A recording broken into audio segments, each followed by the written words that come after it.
most interesting topic of this session, which is abnormal psychology. So let's not waste time and hop into your computer screen. Okay, so let's start with our today's topic, which is abnormal psychology. So we see psychology, we know psychology, we understand what are the goals associated to psychology, we know how psychologists think, we know what are the type of researches are there in psychology. Now the most important topic and most interesting topic for the student of psychology. Everyone want to know what are all the disorder in psychology, what type of disorders are there, what are the complication, and what is a normal behavior, what is an abnormal behavior. Okay, what are the abnormalities in psychology. These are like somewhere it is a topic which everyone like in psychology, which everyone want to know in psychology. So knowing abnormal psychology, knowing all the disorder is not easy.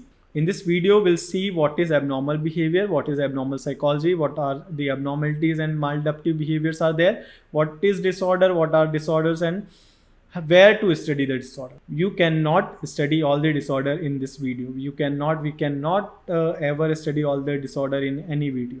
Okay, no disorder, every disorder cannot be studied in any video. We cannot see symptoms. What we have to do is, like, we go to dictionary for new word, we have to refer to some books for this. So in this video we'll decide what are the books you have to refer to study any disorder. Okay, the books I'll tell you, we are gonna decide now which are the books we should go for reading psychological disorders.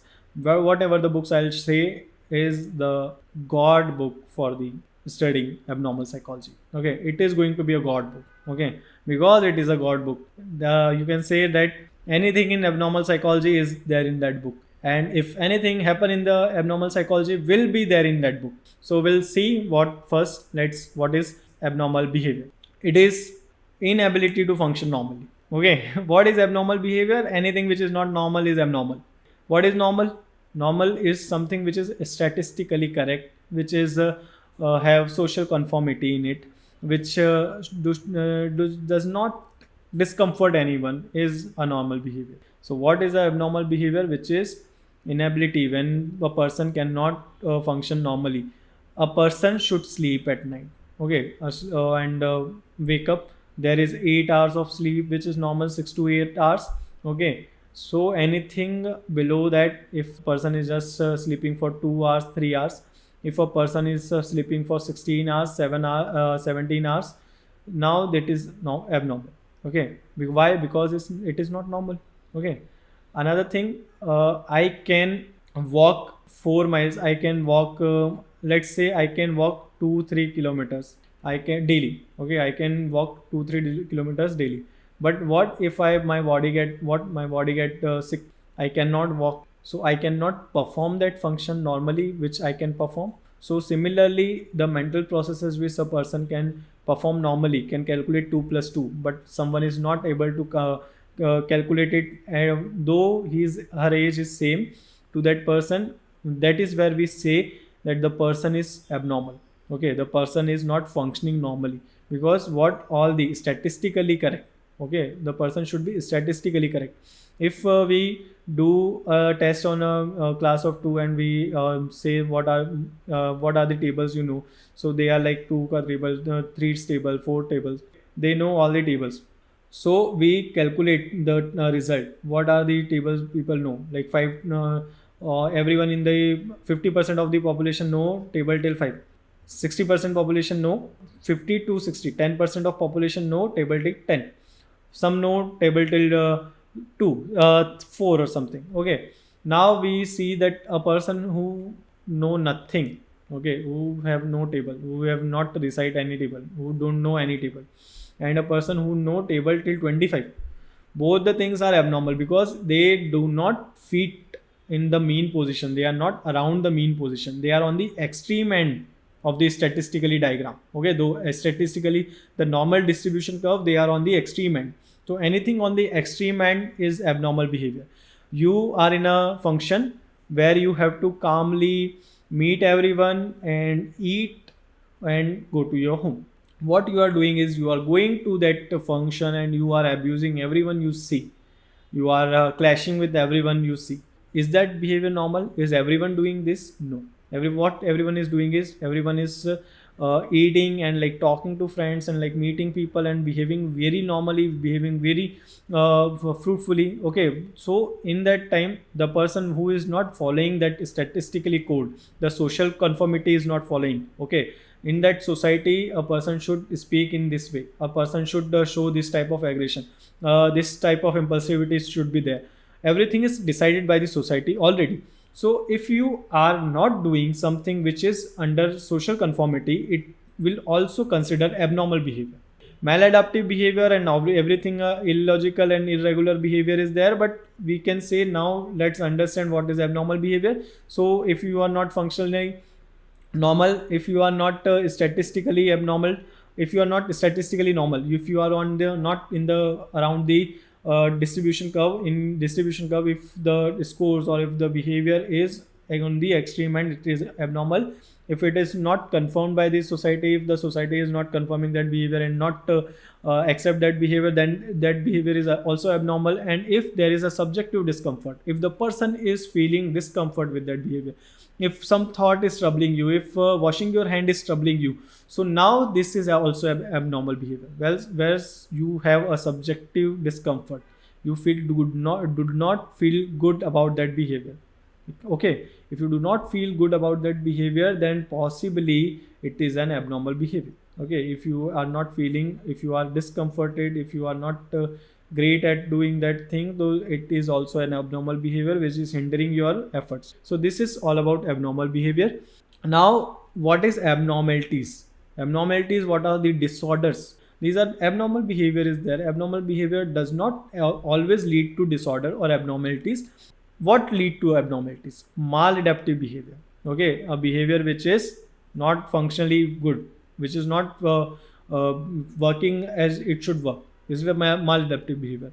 It will lead to abnormalities. Okay, a person should think positive. A person should go out and visit, meet people day to day life. A person should work and do stuff related to things. A person should be there for family. A person should be emotional. If the function, all the function where we are saying should be, all the function are not working well, if he is not behaving, the behavior is not there.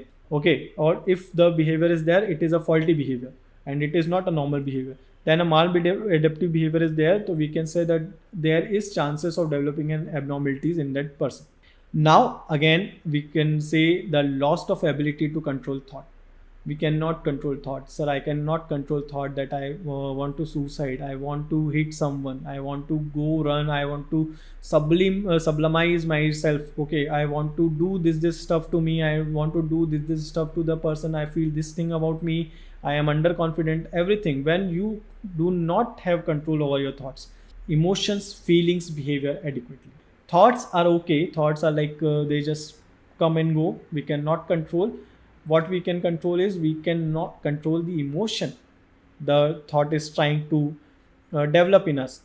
Okay, we can control that emotion, but we are not able to control that emotion also. If a thought is there to make us sad, we cannot control that thought and we cannot control the emotion. We are sad now. Now what are we feeling? We are feeling sad and lost the touch with reality. We are not interested, we are not feeling interest toward anything. Now what the behavior is, we cut off ourselves from the society and our people, our true genuine friends and our true family members, we are cut off ourselves from that. So now we can say, if we not control emotion, thoughts, behavior, feelings, then the behavior will develop the maladaptive behavior. Will what maladaptive behavior, there will be chances to develop abnormalities. Which kind of abnormalities? The example I gave will definitely lead to depression somewhere. And then again, let's see what is the another point to abnormalities: persistent danger of hurting self or others. By looking to that person, we are not sure with that person that if he can hit us or not. No one want to hurt anyone in this society. No one want intentionally to hurt someone. They just influenced by something, they are just driven by something, they are just driven by any factors associated with it, and they hurt someone. But if there is no factor attached to it, and if the person is in his mind is planning something and is doing stuff to hurt himself or other, then we can say he is developing an abnormalities. Now, annoy to gain attention. If a person is consistently doing something to gain attention, there is some abnormal behavior attached to it. Do not just ignore that person. What we do is ignore that person, he will get calm. No, he will not get calm. He will hurt himself. He can hurt himself. He can lose his control over his behavior. So what, that person can develop a disorder. So counter that person. Whoa, okay, you want attention. What type of attention you want? What do you think will happen if I give you attention?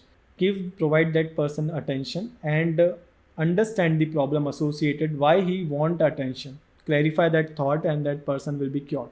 Okay, by ignoring we can develop abnormality in that person, and he can also do stuff to gain attention, or he can also annoy the people to get attention. If he is continuously annoying someone to get attention, then there is possibility of some abnormalities. There's a disorder we call attention deficit hyperactive disorder, where a child act hyperactively and do a lot of stuff to annoy and gain attention. Why? Because he's not gaining the attention. Okay, because he feel that lack of attention, so he doing stuff. Okay, so that is a disorder only. So this is type of the things which are associated with abnormalities. Now, classification of mental disorders. Classifying mental disorder is the most important thing. Why? Because you see a person, you see that this type of thing happen. What category of disorder is happening? What type of a disorder? Is it an anxiety, stress disorder, mood disorder? It is a physical, somatic, psychosomatic, neurotic. What type of disorder it is? Okay, so we have to classify the disorder. So the books which we were talking in the starting of the chapter, books are there which classify mental disorders. So psychological problems are using DSM and ICD. There are a lot of type of problems mentioned in the DSM and ICD. DSM is Diagnostic and Statistical Manual of Mental Disorder. It is developed by APA, and ICD is International Classification of Disease. These are two books. In diagnostic, if we say DSM, which is developed by APA, the whole book is dedicated for the subject mental disorder. Okay, the whole book. It comprises of 5 axes. 5 axes there is disorder, and disorder. International Classification of Disease. If we study that book, we have to see the F part of it. Okay, there is section F. F1 to F99 there are ICD. In ICD there is mental disorders. Okay, so there is F denoted for mental disorders, where there is 1 to 99 there is sections. Okay, so F section of ICD is mental disorder, is dedicated to mental disorder. To study mental disorder, you can get ICD. There is a separate book for section F of ICD. You can buy that. Or for a DSM, you can directly buy DSM, because DSM, any revised concept of DSM, you can use any earlier or any old edition too. Why? Because there are a lot of mental disorder and there is not much changes in the revised sections. Okay, so you can get an older version also. So classifying mental disorder is that is why classifying mental disorders is really important. Because if you do not classify mental disorder, if you not go and check the classification, you will forget all type of disorders. There are n number of type of personality disorders are there. If you do not study personality disorder individually, you will forget to study some personality disorder, and you will start studying mood disorder, and now you will mess all up. You will mess all the disorder one by one. To study in a more we can say sophisticated manner, we should go for books where the disorders are classified. So the God books for studying mental disorders, I already said, F section of ICD and DSM 5.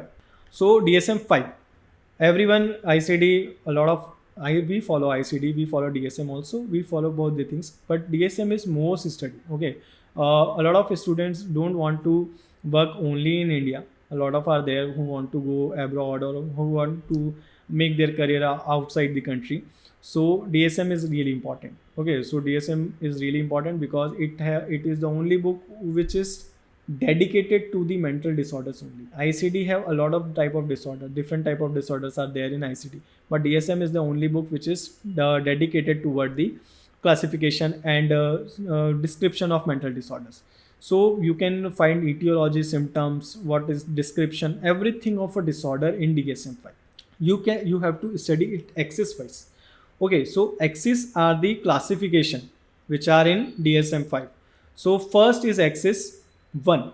It consists of mental health and substance use disorder. Anything attached to the mental health of person, which is the person is feeling low due to the mental health, mental well-being is not there, mental health is not there. Okay, anything which hinder mental health, any type of disorder which may hinder mental health is there in axis 1.